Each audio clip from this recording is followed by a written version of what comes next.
ಎಲ್ಲರಿಗೂ ನಮಸ್ತೆ. ರತ್ನ ಪ್ರಪಂಚ ಚಾನಲ್ಗೆ ಸ್ವಾಗತ ಸುಸ್ವಾಗತ. ಬನ್ನಿ ಇವತ್ತೊಂದು ತುಂಬ ವಿಶೇಷವಾಗಿರುವಂಥ ಕಥೆಯನ್ನು ಕೇಳೋಣ.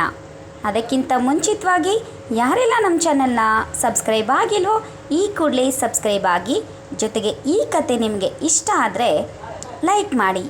ಜೊತೆಗೆ ನಾನು ಹಾಕುವಂತಹ ಎಲ್ಲ ನೋಟಿಫಿಕೇಷನ್ ನಿಮಗೆ ತಲುಪಬೇಕಾದ್ರೆ ಬೆಲ್ ಬಟನ್ ಮೇಲೆ ಕ್ಲಿಕ್ ಮಾಡಿ. ಧನ್ಯವಾದಗಳು. ಬನ್ನಿ ಮತ್ತೆ ತಡ ಕಥೆಯನ್ನು ಶುರು ಮಾಡೋಣ.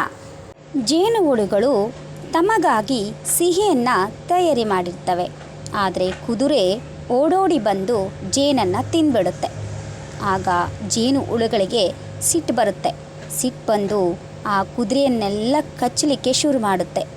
ಅದು ನೋವು ತಾಳಲಾರದೆ ಕೂಗಾಡ್ತಾ ಇರುತ್ತೆ.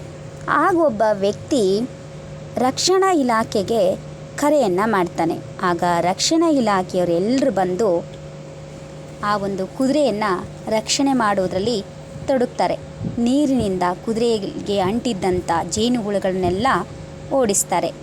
ಈ ರೀತಿಯಾಗಿ ಕುದುರೆಯನ್ನು ರಕ್ಷಣೆ ಮಾಡ್ತಾರೆ. ಆಗ ಕುದುರೆ ನೆಮ್ಮದಿಯಾಗಿರುತ್ತೆ. ಅದಕ್ಕೆ ಹಿರಿಯರು ಹೇಳೋದು, ಬೇರೆಯವ್ರ ಕಷ್ಟದನ್ನು ನಾವು ಫಲವನ್ನು ಮಾಡಿಕೊಂಡು ತಿಂದರೆ ನಮಗೆ ಕಷ್ಟ ತಪ್ಪಿದ್ದಲ್ಲ ಅಂತ. ಅದಕ್ಕೆ ನಾವು ಶ್ರಮಪಟ್ಟು ಪಡ್ಕೊಳ್ಬೇಕೇ ವಿನಃ ಬೇರೆಯವರ ಶ್ರಮದಿಂದ ಬಂದಂತಹ ಫಲ ನಮಗೆ ದಕ್ಕುವುದಿಲ್ಲ. ಜೊತೆಗೆ ಅದು ನಮಗೆ ಅನೇಕ ಕಷ್ಟಗಳಿಗೆ ಸಿಲುಕುತ್ತದೆ ಅನ್ನುವಂಥದ್ದು ಈ ಕಥೆಯ ನಿದರ್ಶನ. ಕೇಳಿದ್ರಲ್ವಾ ಕಥೆಯನ್ನು? ಇದೇ ರೀತಿಯಾಗಿ ಮತ್ತಷ್ಟು ಮಗದಷ್ಟು ಕಥೆಗಳಿಗಾಗಿ ರತ್ನ ಪ್ರಪಂಚ ಚಾನೆಲ್ನ ವೀಕ್ಷಣೆ ಮಾಡ್ತಾಯಿರಿ. ಜೊತೆಗೆ ಯಾರೆಲ್ಲ ಸಬ್ಸ್ಕ್ರೈಬ್ ಆಗಿಲ್ವೋ ಈ ಕೂಡಲೇ ಸಬ್ಸ್ಕ್ರೈಬ್ ಆಗಿ ಅಂತ ವಿನಂತಿಯನ್ನು ಮಾಡ್ತಾ ಮುಂದಿನ ಒಂದು ಕಥೆಯೊಂದಿಗೆ ಭೇಟಿಯಾಗೋಣ. ಧನ್ಯವಾದಗಳು.